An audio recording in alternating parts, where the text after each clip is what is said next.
पहले ब्रज में चाइना की गाय बिका करती थी। अच्छा। आज वर्ल्ड में यही गाय प्रसिद्ध है जो आपके सामने रखी है जी। अच्छा। और सारा विश्व इसकी कॉपी कर रहा है। हम बहुत काम करते हैं अमेरिका में, जर्मन में, फ्रांस में, लंदन में, पोलैंड में, ऑस्ट्रिया में, रसिया तक में हमारी मूर्ति जाती हैं। अच्छा। इवन कुछ मूर्तियाँ अभी हमने बांग्लादेश और पाकिस्तान में भी भेजी हैं। तो 800,000 वर्ष पहले जब खजुराहो के मंदिर बनाए जा रहे थे तो वो कलाकार मथुरा से गए थे। हेलो नमस्कार, मैं हूं विकास शर्मा। दोस्तों, आज के हमारे कलाकार हैं विश्व प्रसिद्ध ब्रज के कलाकार श्री आचार्य राजेंद्र जी, जो कि करीब 15 सालों से मूर्ति कला कर रहे हैं और करीब 30 सालों से चित्रकारी कर रहे हैं। और उनकी पेंटिंग्स और मूर्तियां पूरे विश्व भर में 15 से 16 देशों में एक्सपोर्ट होती हैं।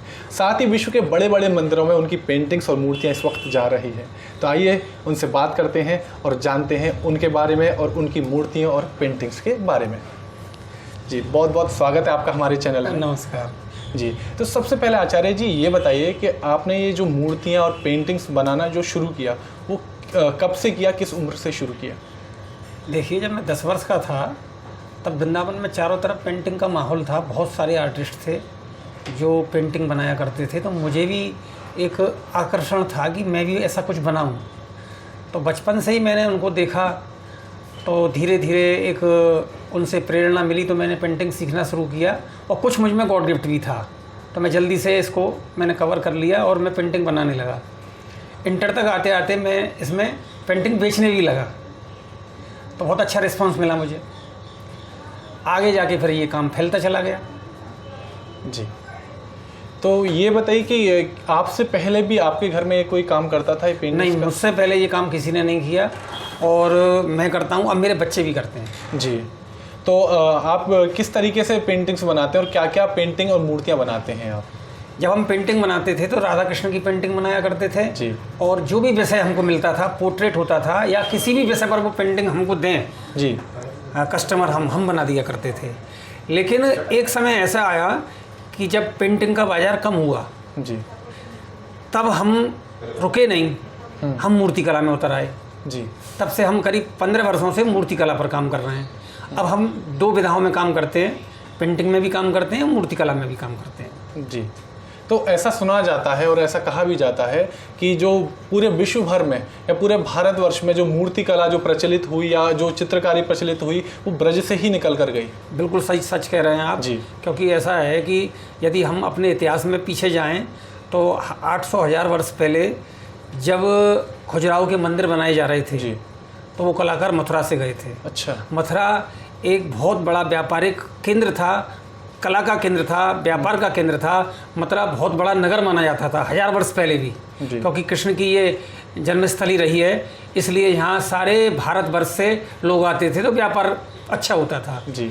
और जब राजा जयसिंह ने जयपुर का निर्माण किया, जयपुर शहर का निर्माण किया, तब भी कलाकार मथुरा से ही गए थे। जी। तो ब्रज की कला, आप यदि कहीं भी चले जाएं, ब्रज की कला आपको सर्वत्र दिखाई देगी। इसका सबसे बड़ा कारण है क्योंकि हमारे यहाँ कृष्ण का अवतार हुआ और कृष्ण से बड़ा कलाकार कोई नहीं है। जी, बिल्कुल सही बात। तो इसलिए यहाँ रग रग में कला है और कला के बहुत सारे प्रकार हैं। मूर्ति कला है, चित्रकला है, सांझी कला है, कंठी माला की कला है, पोशाक बनाने की कला है, यहाँ अनेक कलाएँ हैं। तो हम मूर्ति कला पे काम करते हैं और पेंटिंग में काम करते हैं। तो आप मूर्तियों में कौन कौन सी मूर्तियाँ बनाते हैं? हम सबसे ज़्यादा तो आध्यात्मिक मूर्तियाँ राधा कृष्ण की और सीताराम की, हनुमान की इत्यादि मूर्तियाँ बनाते हैं। लेकिन ब्रज के संत भी सारे विश्व में आजकल चलन में आ चुके हैं, जैसे कि षड गोस्वामी की, और गौड़िया मठ में 5 गुरु हैं, उनकी बनाते हैं हम, और साधु संतों की मूर्तियां बनाते हैं हम, पोर्ट्रेट बनाते हैं। और जानवर में भी हम पर बहुत बड़ा एक कलेक्शन है, क्योंकि ब्रज की गाय प्रसिद्ध है, कृष्ण को गाय से प्रेम था। सबसे पहले गाय हमने बनाई। इससे पहले ब्रज में चाइना की गाय बिका करती थी। अच्छा। तो चाइना की गाय को मैंने देखा, वो गाय ब्रज की नहीं लगती थी, वो इंडियन काऊ नहीं लगती थी, देसी गाय नहीं थी वो। तो मैंने सोचा यहीं से काम शुरू करते हैं। बिल्कुल। तो सबसे पहले मैंने गाय बनाई। आज वर्ल्ड में आपको जान के बड़ा आश्चर्य होगा कि यही गाय प्रसिद्ध है जो आपके सामने रखी है। जी। अच्छा। और सारा विश्व इसकी कॉपी कर रहा है। जी। ये चाइना से कॉपी होती है, ये इंग्लैंड में भी कॉपी होती है। अच्छा। आज यदि किसी को गाय चाहिए तो वो यही गाय है जो हमने दी है। तो आपका जो कलाकारी है, जो मूर्तियां हैं और जो पेंटिंग्स हैं, वो किन किन देशों में एक्सपोर्ट हो रही हैं?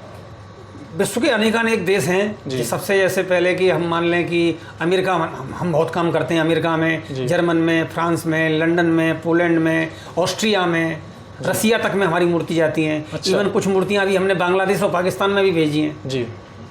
तो एक महीने में अगर बात की जाए तो कितना आप जो माल है, जो पेंटिंग्स मूर्तियाँ, वो कितना तैयार कर लेते हैं? देखो, इसमें दो कारण हैं जी। मैं हूँ कलाकार जी। मेरा ध्यान केवल मूर्ति बनाने पर रहता है। वो एक महीने में भी एक बन सकती है, हाँ। को तो 15 दिन में भी एक बन सकती है, को तो 3 महीने में भी एक बन सकती है। लेकिन प्रोडक्शन हमारा एक दूसरा सेगमेंट है। ये हमारे वर्कशॉप पे होता है। जैसे हमने एक मूर्ति बना दी, फिर उसका प्रोडक्शन स्टार्ट हो जाता है, फिर हजारों मूर्तियाँ हम बना देते हैं। एक बनानी होती है पहले हमें। तो अभी तक जो भी आपका करियर रहा है, चाहे मूर्ति का करियर रहा हो या चित्रकारी का हो, तो सबसे ज़्यादा जो प्रचलित रही हो, चाहे मूर्ति या पेंटिंग, वो कौन सी रही है? सबसे ज़्यादा प्रचलित तो हमारी गाय रही है। अच्छा। उसके बाद हमारे कृष्ण रहे हैं। जी। कृष्ण हमारे जगत प्रसिद्ध हैं। एक हमने बाल कृष्ण बनाए थे, वो भी आप इंस्टाग्राम पर देखिए, फेसबुक पर देखिए, चाहे जिस पर देखिए, वो ही कृष्ण सारे जगत में इस समय विख्यात हो रहा है। अच्छा जी। तो अभी मैंने जैसे सुना है कि भारत सरकार द्वारा और उत्तर प्रदेश सरकार के द्वारा भी आपको ये कार्य दिया जा रहा है मूर्तियों का, वो किस तरीके से फिर वहाँ तक पहुँचे आपकी कला और प्रतिभा? देखिए, कलाकार ही कलाकार को आगे बढ़ाता है। जब सबसे पहले हेमा जी ने हमारा काम देखा जी, तो उन्होंने हमारे काम की काफ़ी प्रशंसा की जी, और हमें योगी जी के ऑफिस का काम मिला जी।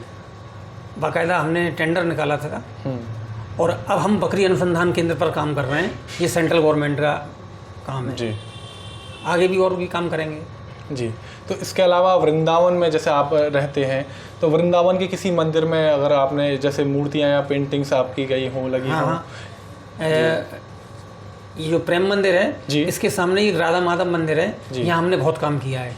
और भी अनेकानेक मंदिर हैं जहाँ हमारी मूर्तियाँ विराजमान हैं, प्रतिष्ठा उनकी हो चुकी है और वो पूजी जा रही हैं। जी। और अगर भारत के अलावा अगर विदेश की बात करी जाए तो विदेश में ऐसा, क्योंकि आप बता रहे हैं कि आपका जो कारीगरी है और जो काम है वो पूरे विश्व भर में जा रहा है, एक्सपोर्ट हो रहा है, तो विश्व में कोई ऐसा कोई बड़ा मंदिर हो जहां आप? अमेरिका के इस्कॉन टेम्पल में ही हमारा काम चल रहा है। अच्छा। हाँ, वहाँ काफ़ी मूर्तियाँ हम बनाने जा रहे हैं और बना चुके हैं। अभी हमने अमेरिका के मंदिर के लिए, आप जानकर आश्चर्यचकित हो जाएंगे, करीब 25 फुट का मंदिर बनाया है, वो भी फाइबर ग्लास में। अच्छा। हाँ जी। और ऐसे कई मंदिर हैं। जर्मन के मंदिर में हमने काम किया है, हमने आयरलैंड के मंदिर में गोपियाँ बना के भेजी थी। बहुत सारे काम हमने किए हैं। अभी तक मैं 250 प्रोजेक्ट कर चुका हूँ। जी। तो अभी ऐसा लगता है कि जैसे इतना काम कर लिया है, तो कभी कभी ऐसा लगता हो, मन करता हो कि ठीक है अब बहुत हो गया, इतना कर लिया है, अब जो आने वाली पीढ़ी है, जैसे आप बता रहे हैं कि आपके जो बेटे हैं वो भी काम करते हैं घर में, और इनके अलावा भी घर में कोई और करता है? मेरी बेटी करती है, मेरी भतीजी करती है, और करीब हमारा 15-16 आदमी का ग्रुप है जो हम सब एक साथ काम करते हैं। तो आप ही ने सभी को सिखाया? यस। तो और बाहर से भी लोग आते होंगे सीखने के लिए, पूछने के लिए किस तरीके से तैयारी? पहले जब मैं पेंटिंग किया करता था फुल टाइम जी, तो विश्व के अनेक देशों से मेरे पास स्टूडेंट आया करते थे। अमेरिका से, जर्मन से, पोलैंड से, रसिया से बहुत आया करते थे। मैंने उनको पेंटिंग भी सिखाई है। मैं पेंटिंग फ्री ऑफ कॉस्ट सिखा देता हूँ। अच्छा। मैं कोई चार्ज नहीं लेता। ये तो बहुत बड़ी बात है। हाँ। तो अगर पेंटिंग या मूर्ति की बात की जाए तो सबसे कॉस्टली जो आपकी रही हो पेंटिंग्स या मूर्ति, वो कौन सी रही है? ऐसे तो बहुत सारी है, क्योंकि मैंने बहुत सारे प्रोजेक्ट पे काम किया है, लेकिन मैंने एक महाराष्ट्र की पेंटिंग बनाई थी बॉम्बे के लिए। वो अच्छा। मेरी सबसे काफ़ी महंगी बिकी थी। जी, चलिए महाराज जी।